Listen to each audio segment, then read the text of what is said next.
All right, today we'll be doing a read through of part two. So, what I ask you guys to do is I want you guys to read this on your own, or then read this with me, or read it with me first and then read it on your own, whichever you're more comfortable with.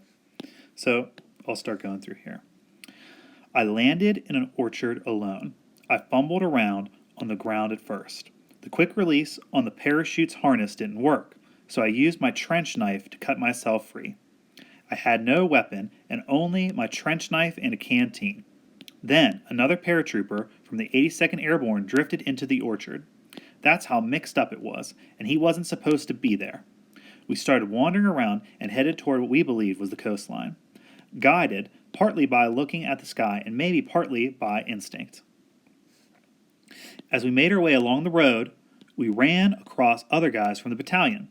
I met one guy from my company who had a broken leg.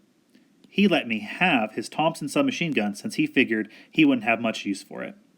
I carried that gun around all night without shooting it. As we neared the coast, we could hear guns being shot. I'd met up with Lieutenant Dick Winters. He suggested I go and take a look. I crawled out there on my belly about 50 yards or so and came to a hedgerow. Just on the other side of the hedgerow was a trench. I could see a couple of Germans feeding ammunition into a piece of artillery. I got the bright idea to jump into the trench to shoot the Germans. But when I pulled the trigger of the Thompson, the gun didn't work. I carried that gun around all night and it didn't work. The German soldiers looked at me and then took off. Then Bill Guerin came in behind me and started throwing grenades. I threw one and hit and killed a German who was running away. Did you and your fellow paratroopers understand the complexity of the invasion? We knew it was a huge operation. You could see the large numbers of people and equipment gathering in England.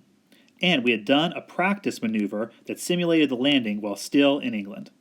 The England coast was like a mirror image of the French coast, so we could figure out where we were going in. What really won the war was our ability to make huge quantities of equipment, tanks, and vehicles.